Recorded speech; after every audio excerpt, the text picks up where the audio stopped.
everybody. Executive functions refers to a family of mental processes that you need when going on automatic or relying on intuition or instinct would not be a good idea. There are three core executive functions. I'm going to start with inhibitory control. Inhibitory control involves resisting the strong inclination to do one thing and instead do what's most appropriate or needed. So one aspect of inhibitory control is self-control, resisting temptations, not acting impulsively, thinking before you act. So if you're a little kid, it involves things like waiting your turn, raising your hand, not taking another toy from another child, not peeing in your pants, etc. For all of us, it involves things like resisting hurting somebody else just because they hurt you, resisting getting in the cycle of tit for tat, and waiting. Not blurting out the first thing that comes to mind, waiting before you press send on an angry email message, waiting before you jump to a conclusion. It also involves discipline and perseverance, resisting the many temptations to quit or not complete what you started, and instead stay on task despite being bored or frustrated or a lot more fun things to do. Evidence shows that discipline accounts for over twice as much variation in final grades as does IQ, even in college. And the third type of inhibitory control is attentional control, being able to concentrate, pay attention, stay focused, even though there are distractions and even though the material might be boring.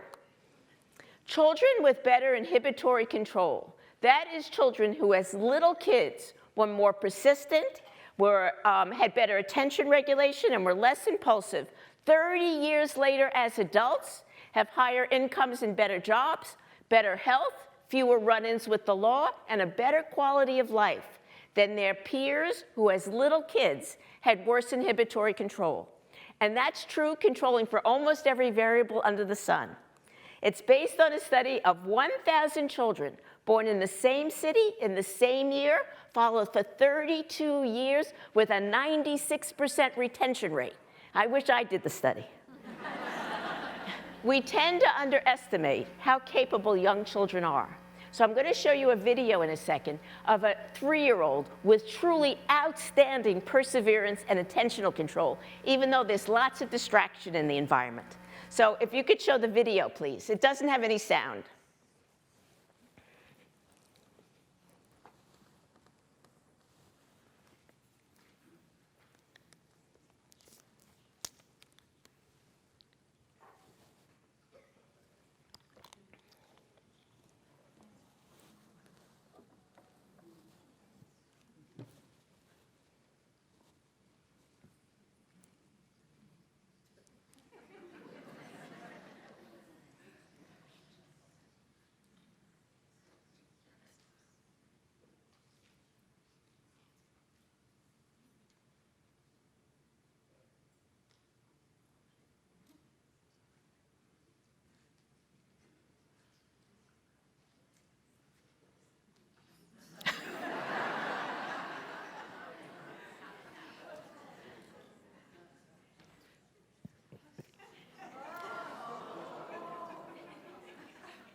There are many ways we can help children succeed despite weak inhibitory control. Kindergarten and first grade teachers love to decorate their walls with beautiful pictures and posters. But young children have very immature attentional control. They can easily get distracted by those beautiful pictures and posters.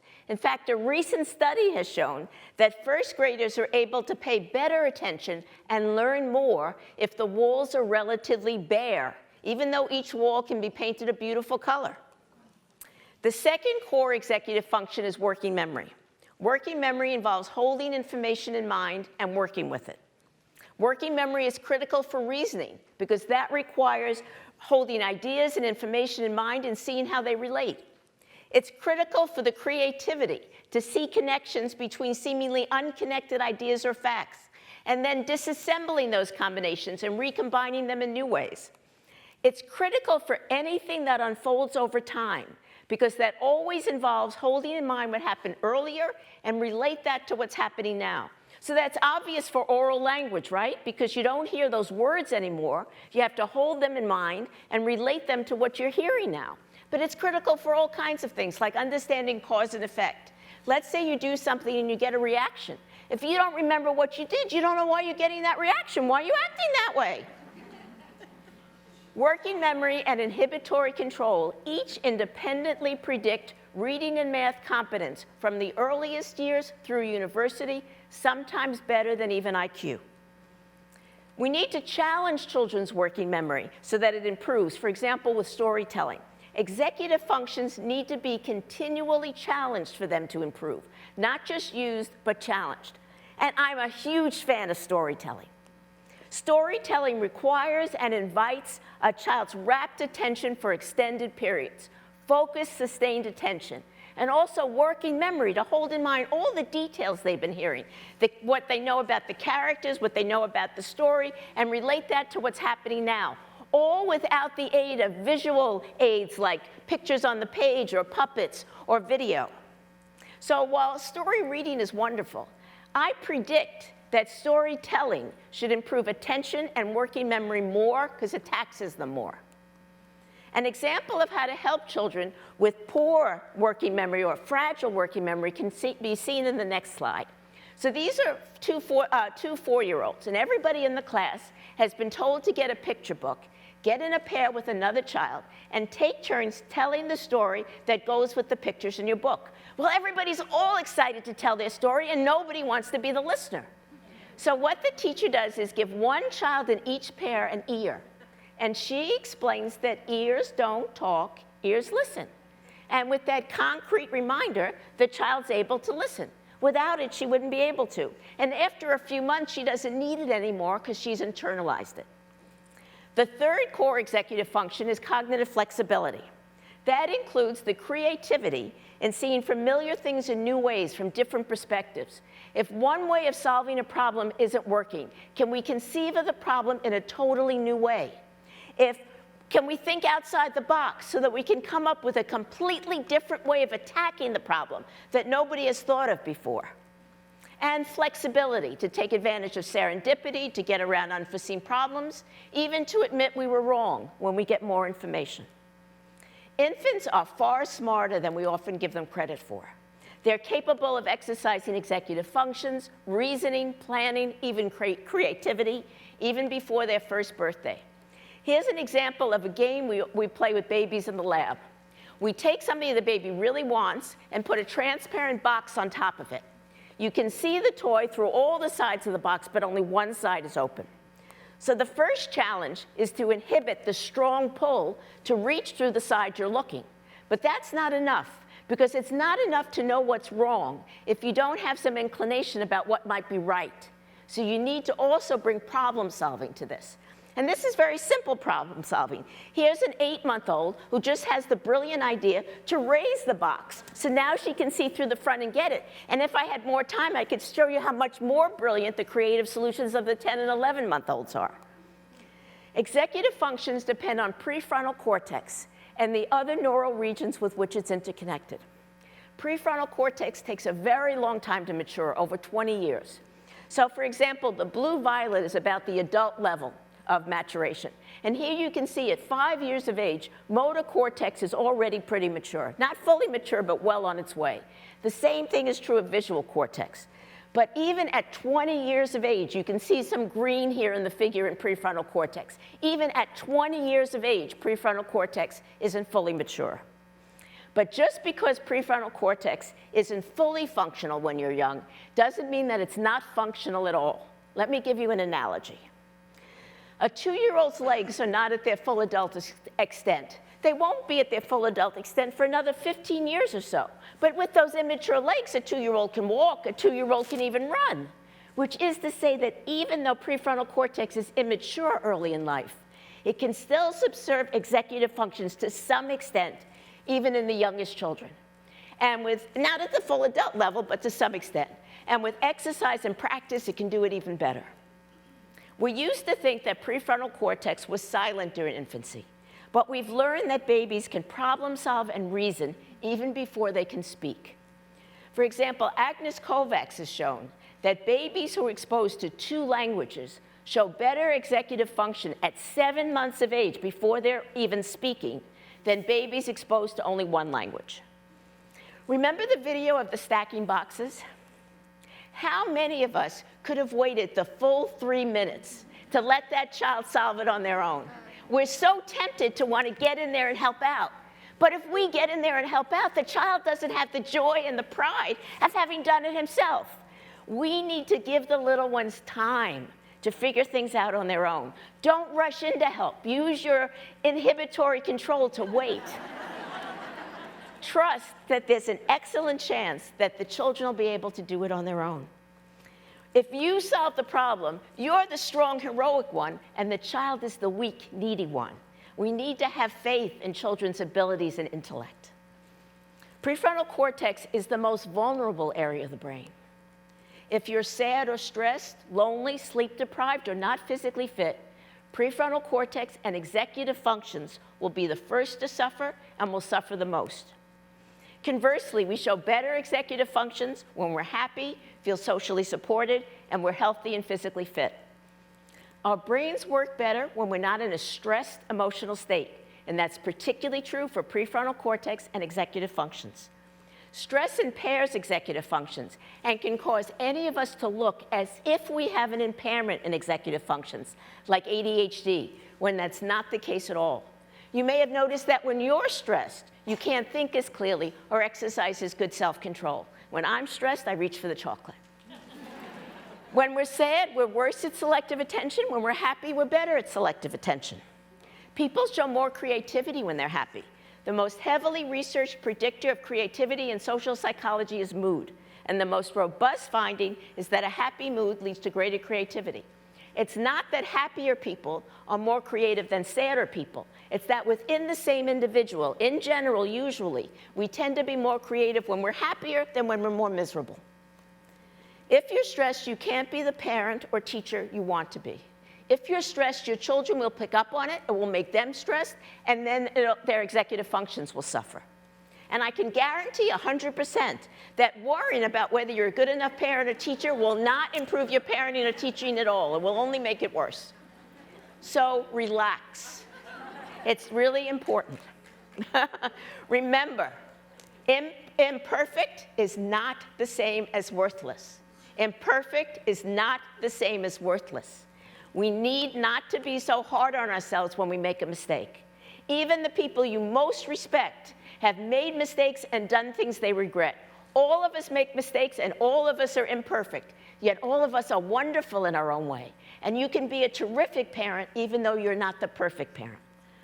Your humanity is more important than your knowledge or skill or doing the textbook perfect thing.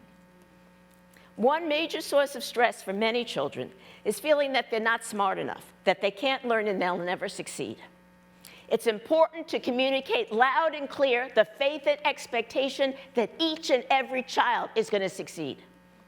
When a toddler falls while trying to walk, it would never occur to us to say to the toddler on that day, "You get a D in walking today." It would never occur to us. What do we say? We say, don't worry, I'm sure you're going to be able to do this, right? How different is that from what a child hears in school? What a child hears in school is, you get a D today. Instead of, don't worry, I'm sure you're going to be able to do this. And we together are going to figure out a way to make that happen. Our brains work better when we're not feeling lonely or socially isolated. And that's particularly true for prefrontal cortex and executive functions. We're fundamentally social. We need to belong. We need to fit in and be liked. Children who are lonely or ostracized have more difficulty learning. And it's not just peers. A close relationship with a caring adult can be huge. People who feel lonely or are anticipating feeling lonely show worse executive functions than people who feel or anticipate feeling more socially supported. And we're not just intellects, emotion, and social, we also have bodies. The brain doesn't recognize the same sharp division between cognitive and motor function that we impose in our thinking. The same or substantially overlapping brain systems subserve both cognitive and motor function. For example, an area of the brain called the pre-SMA is important for sequential tasks. And it doesn't matter whether they're sequential motor tasks or sequential cognitive tasks. Motor development and cognitive development appear to be closely intertwined. The different parts of the human being are fundamentally interrelated. Each part, cognitive, spiritual, social, emotional, physical, probably develops best when no part is neglected. And nowhere is the importance of social, emotional, and physical health for cognitive health more evident than with prefrontal cortex and executive functions. If we ignore that a child is stressed, lonely, or not healthy because of poor nutrition, lack of sleep, or lack of exercise, those unmet needs will work against achievement of our academic goals for our children. We need to care about the whole child if we want to improve any aspect. If we focus only on the intellect, we are less likely to succeed. I predict that those activities that will most successfully improve executive functions will not only work on training and improving executive functions directly, but will also indirectly support executive functions by working to reduce things that impair them, like stress, and working to enhance things that support them, like joy. What activities directly train and challenge executive functions and indirectly support them by addressing our social, emotional, and physical needs? Traditional activities that have been around for millennia. For tens of thousands of years, across all cultures, storytelling, dance, art, music, and play have been part of the human condition. People in all cultures made music, sang, danced, did sports, and played games. There are good reasons why those activities have lasted so long and arose everywhere. For example, they address our cognitive needs. If you could start the video. The movement itself is very challenging, and they're constantly changing directions, changing counts. People are doing things at different times. That's a big concept for kids at this age. It's a lot easier to focus, because when you learn to focus on something that's fun, sometimes, if you want to, you can learn to focus on something that's not so fun. They address our social needs. If you could start the video again. The skill within El Sistema that you learn is not your instrument. That's not the primary skill. The primary skill is working together. It's actually using the orchestra as a metaphor for how we work together as a society. Maestro Breu is this famous phrase, the person who can play 3 notes is the teacher to the person who can play 2 notes. When the children dance, their differences disappear, and they all become dancers, an ensemble of dancers. It really teaches you to work with each other, not just an individual, but that they must count on each other, trust each other, be aware of each other, listen to each other. So, what is art cirque? Circus, in fact, is just a pretext to create a circle of trust, and it's a space where people can communicate with each other, an area where you can work on yourself, trust the other, and dream. That's the Inuit near the Arctic Circle. And of course, these activities help develop motor skills, balance, and lung capacity. I don't even think I need a video to show that. And finally, they also help build self-confidence and pride. The last video, please. It meets them in a way that allows them to just move ahead a little at a time. And the little at a time that they move ahead, they very slowly develop a belief in themselves. So one of the great things in Venezuela is they don't worry about going wrong. Going wrong for them is just something you do on the way to going right. Last year at the proms, here in the Royal Albert Hall, something amazing happened.